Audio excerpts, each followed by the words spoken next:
Am I the a-hole? Am I the a-hole for breaking my promise to my stepkids, and abandoning and traumatizing them because I did not want to parent them anymore? I met Will when I was 22. Will was 29, with 2 kids, and had newly been widowed. We had whirlwind courtship where he introduced me to the kids and got me involved in their lives very early, first few days after I met him. Will said really quickly he was sure I was the one, not only for himself but also for his kids. That we'd have an incredible, happy family life. We got married when I was 23, Will was 30, and his kids were 8 and 6. Our wedding ceremony also included me and the kids making promises to each other, which was Will's idea. Soon Will shoved all the child care onto me. I wasn't a stay-at-home spouse, I worked full-time and always have. But he always had reasons for me to do the child care, him being sore from doing a physical job, me being better at it since I babysat kids this age in the past and he never had. Or girl stuff for his daughter. Or cooking or anything. He always had some reason and it ended up always on me. He started playing video games and relaxing from getting home until bed, because he was tired and he was bringing in the money and keeping the roof over everyone's heads, though that wasn't really true. He said he deserved to relax. Then he went out with his friends or brought them back to drink beer and watch loud TV. He developed a major attitude with me, and encouraged same in the kids. They found it funny. He started openly disrespecting me and encouraged them to also. He was the ultimate fun dad and I got put in the role of the mean witch. Sometimes they all ganged up on me and mocked me. But also all expected me to serve them and constantly be jumping up to care for them. By the end of the first year I realized the marriage was a big mistake, but felt guilty leaving because of my promises to the kids. Another year went by and I realized that no matter how I tried, and how I knew they were only kids and I didn't really blame them, I genuinely hated both of the kids. And I could not lie to myself anymore and pretend that I loved them.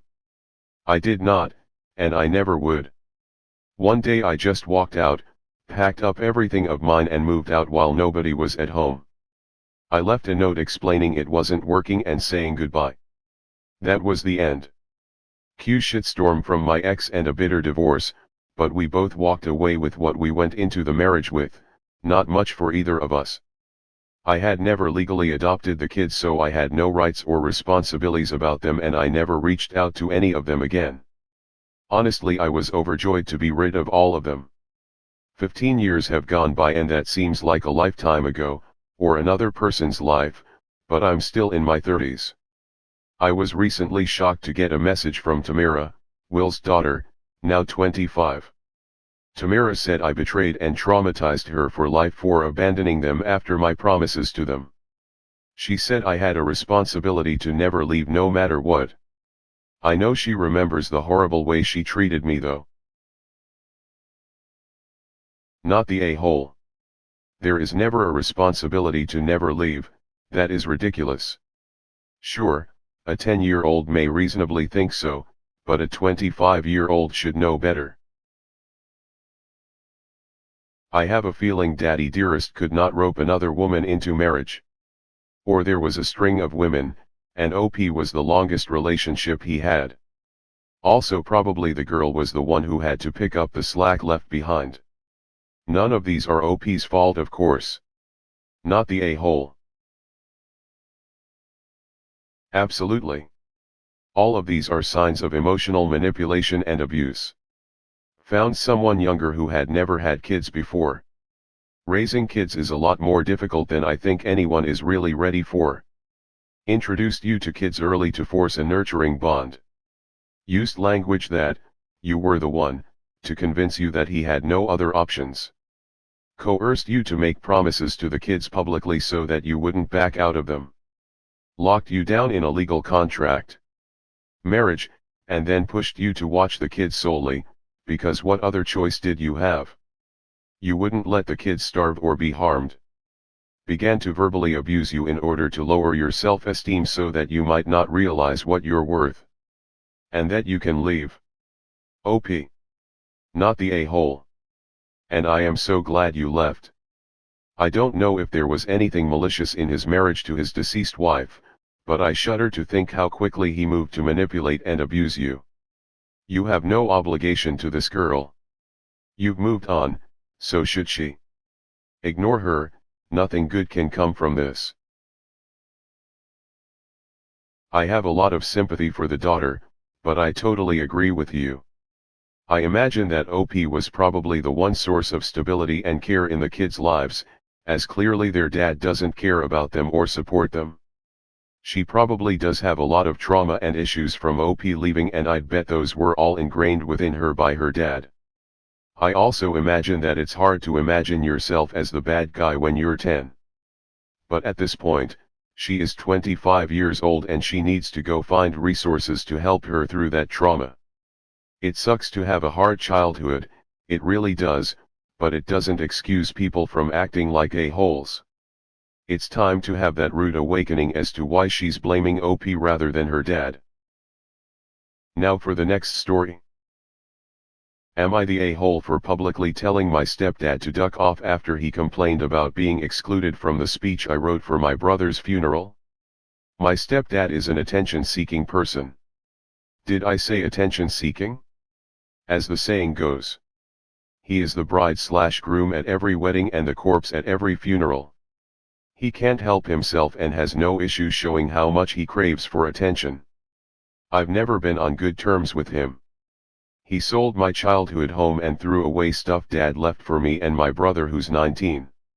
He convinced Mom to revoke my college fund and use it to renovate their new house, resulting in me moving out at 17, I'm now 26. My brother was still living with them when he passed. He suffered from physical/mental conditions that my stepdad called fake. My brother was diagnosed with stomach illness that landed him in the hospital few times, but my stepdad insisted he was faking it to get attention, and so didn't help with money, so Mom ended up selling jewelry to help my brother. Then he passed away 2 months later. The funeral was last week.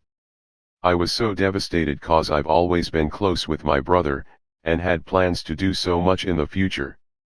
But going by Uncle's advice, I decided to write a speech. Sort of like a goodbye letter to my brother as a closure for me because I had so much to say but so little time. I gave the speech at the funeral. These moments felt long and pretty heavy. I went back to sit and had people pat on my shoulder trying to comfort me. But my stepdad approached me and openly asked why I didn't mention him anywhere in my long, detailed speech. I was speechless and enraged by his offending question. I literally said, "I don't know, because you're not the one who's dead." He replied that technically, the funeral is for the living, then casually went on about how I should have mentioned some of the impact/benefits he had on me and my brother when he came into our life.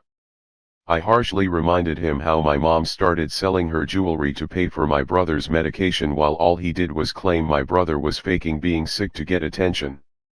Called him pathetic to want more attention at the funeral than the departed person, and loudly told him to duck off with his pathetic, attention-seeking bullshit. He looked shocked and saw a number of guests looking at him awkwardly. He argued that I was being utterly disrespectful of him and that he was generous enough to consider getting my brother a decent headstone, but it wasn't his fault that I refused to have his name on it. My brother and I never changed our last name, and my stepdad somehow wanted his name on my brother's headstone, otherwise he wouldn't pay for it. It turned into an argument and I demanded he leave and got others involved. He left eventually but kept telling my whole family about me making a scene and humiliating him out of old spite, and that I was inconsiderate enough of my brother to cause a scene at his funeral. Basically turning the family against me. He wants at least a written apology so we could move past this, but I refuse to give him one. Mom wants me to do it as soon as possible. Not the a-hole. At this point I wouldn't apologize to him.